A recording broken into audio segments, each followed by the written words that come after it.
guys, welcome back to Jerseyfam. Today we have an awesome recipe for you guys. We are going to be making the loaded mac and cheese with pepper bacon and jalapenos from Active Eats at the Food and Wine Festival in Epcot. This is one of my favorites. I actually got this recipe from a cast member who used to work the Food and Wine Festival at Epcot. I'm not going to say her name because I don't know if she'd want me to. First, we need a half cup of diced onion, a half cup of, the recipe says red and green peppers, but you can really use any color you want. I used red and orange, a half cup each, so a half cup red and a half cup green. I also chopped up 3 green onions. Smells really good. And I have 3 jalapenos diced up. Now, if you're not a fan of heat, you don't really have to worry here because I'm gonna teach you exactly how to chop these up without getting any heat from them whatsoever. Okay, for this recipe we need 3 jalapenos. The smaller the jalapeno, the less heat it's gonna have. Also, I'm gonna teach you some tricks on how to cut it so you don't get burned. I use a paper towel just because I don't want it touching any surface in the kitchen except the paper towel. You can also use gloves if you feel like you need extra protection, but I'm pretty good at this, so I don't need it right now. You're gonna cut the top off, and the easiest way to do this without getting seeds everywhere is to move down the side of the pepper like this, and that way you keep all the white stuff inside and just the green part comes out. So we're gonna continue to do that around all the sides. Very, very important, do not touch your eyes or any part of your body while you're cutting jalapenos because it will burn. And it will continue to burn even after you try to wash it off.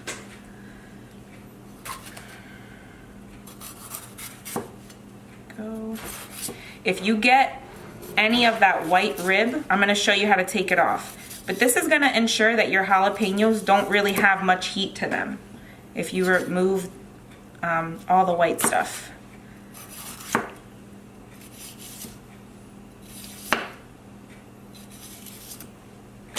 So, you're gonna take the pepper and all this white lining, you're gonna make sure it comes off, like that. Okay, so you see we have a bunch here. We're gonna skim the pepper and make sure that all that white stuff comes off. So where we're just eating the outside, so we're getting the flavor, we're not getting the heat. This is, you can also do this for guacamole too. There's that one. Get all that white stuff off.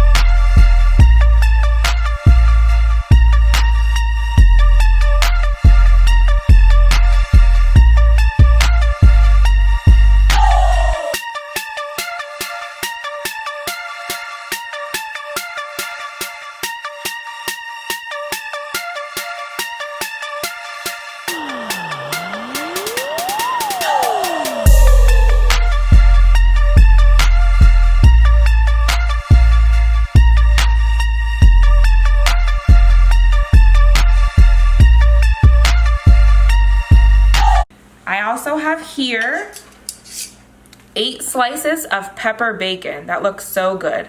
They sell this in the store actually. This is Oscar Mayer's pepper bacon.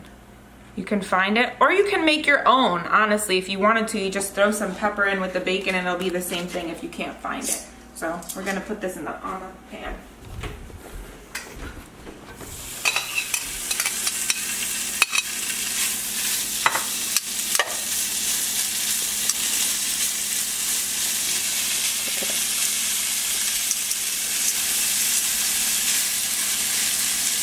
Okay, we're just gonna let that cook up.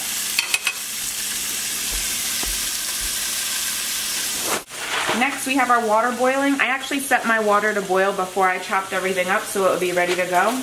We're gonna put in 1 pound of elbow pasta. You can use any brand that you like. I like Barilla.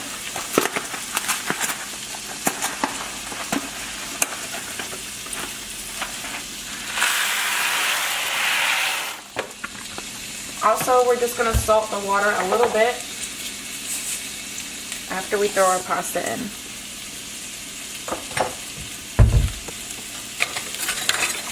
Give it a good stir. And usually I boil pasta for about 7 minutes, but I like my pasta al dente.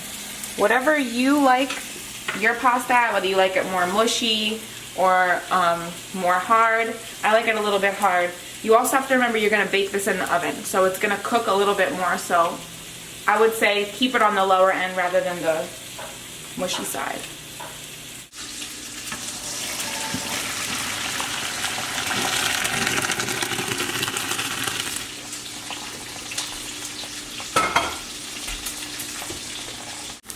Once your bacon is nice and crisp, it's going to look brown.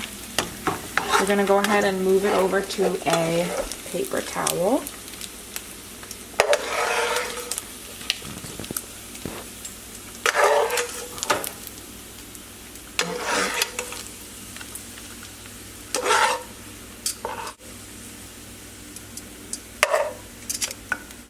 For the recipe, you're going to want to reserve 2 tablespoons of this bacon grease. I'm just going to pour what I'm not going to use into a little jar. Here. Put it back on the stove. And now you are going to add all the peppers and onions. So the 3 jalapeños, the 3 onions, the half cup of onion, and the cup of peppers, half cup green or orange if you want, and a half cup red. Now when we cook this, we don't want to cook the peppers until they have no crunch. We want to leave a little bit of crunch because they're going to get baked too. So we just want them to get the flavor of the bacon grease, get a little bit soft, but we definitely don't want them to lose their crunch. That looks so pretty, right? I love that.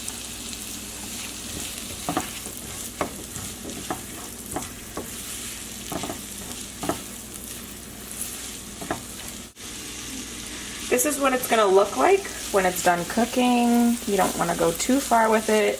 The onions have just started getting translucent. We're going to put our bacon in, but we're going to reserve a little bit of bacon for our top. So I would say put about that much in and save about that much for the top. We can chop this finer to go on top so we'll go further. Just mix it up and take it off the heat. We're going to set that aside while we make our cheese sauce.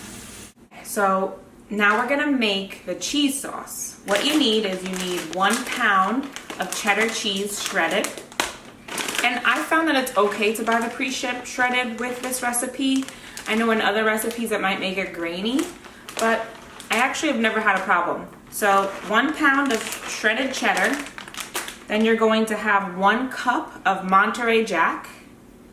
And a half cup, I believe, yes, a half cup of Gruyere. This can be hard to find. It's a little bit expensive, but it's so worth it. I actually found this at Aldi. They have it already shredded, so that was really cool. Then you're gonna have 2 cups of heavy cream and a 1/4 pound of American cheese. For mac and cheese, I prefer Cooper cheese. It's really hard to find. If you live in Jersey, our Walmarts carry it. It's really, really good. If not, you can use any American cheese. Land O'Lakes is really good. That's our preference. Let's bring it on over to the stove. Okay, we want to add our cream first. Our 2 cups of heavy cream. Gonna go right in there. And our Monterey Jack.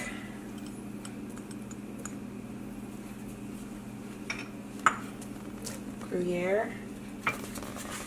And the 1/4 cup of American cheese. That's all gonna melt down. We just gotta keep stirring it until it's like a sauce.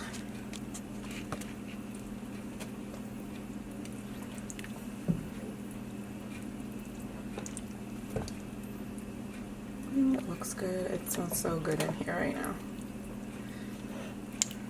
You can kind of break up the American cheese with your spoon too. This macaroni and cheese has so much flavor. I really hope you guys try it. My husband likes it so much that he made me make it for him for Father's Day. Remember that? That you did? It's addictive.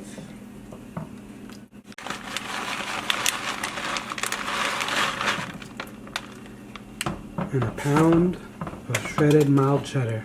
Yeah, we put that in afterwards because that's the easiest to melt. So I wanted to make sure the American cheese was melted first. Oh, it's getting cheesy.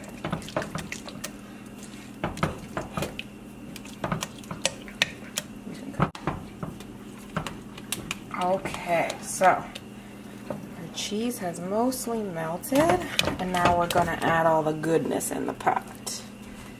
So we're gonna add our peppers and our bacon. Oh my gosh, it already smells so good. All right.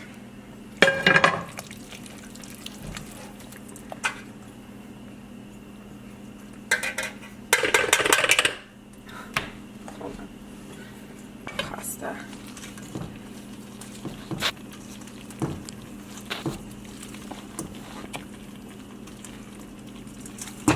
Ooh, everybody in the pot.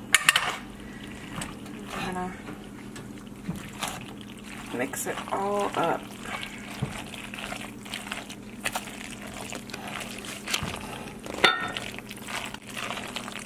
Oh my God, do you hear that?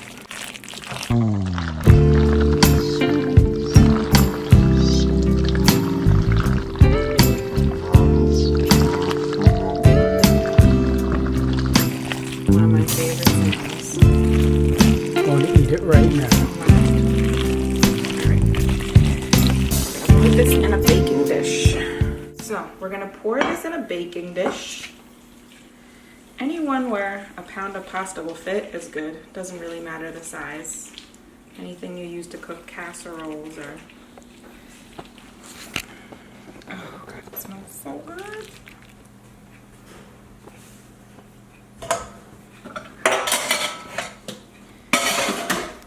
Now we're gonna top it.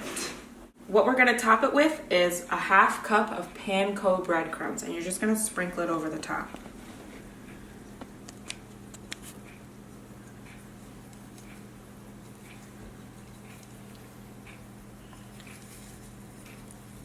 Oh, okay. Now we're gonna put this in a 350-degree oven, but only for 15 minutes until it browns on top, and then we're gonna take it out and top it with our green onions and the remainder of our bacon.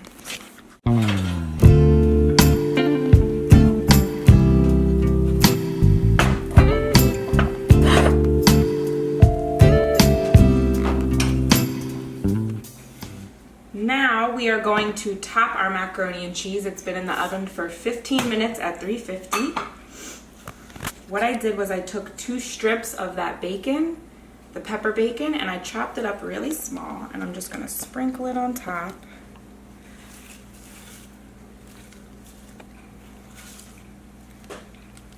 Like so. And I'm gonna take all these green onions and sprinkle those on top as well. This smells so good. Okay. And I'm gonna do a little bit of coarse sea salt and some pepper as well.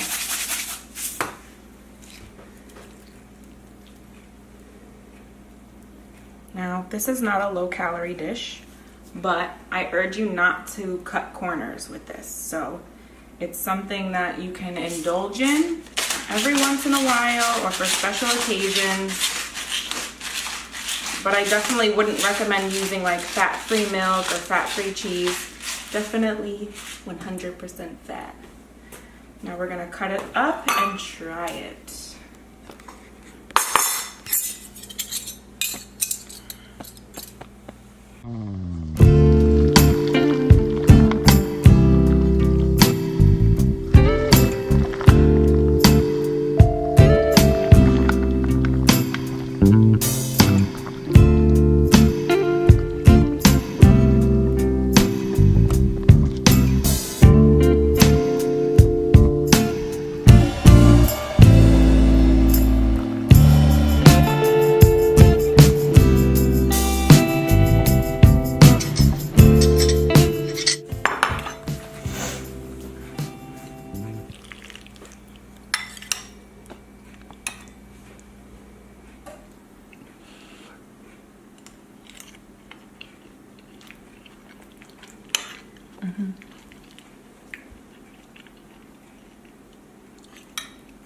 Delicious as usual. This is one of my favorite things to make, and it makes me feel like I'm at the Food and Wine Festival when I make it. So if you don't want to make this and you want to try it anyway, you can actually try it at Active Eats, like we said before, during the Food and Wine Festival, which is usually in the fall at Epcot. It's really, really good. Can I get some? No. Just kidding.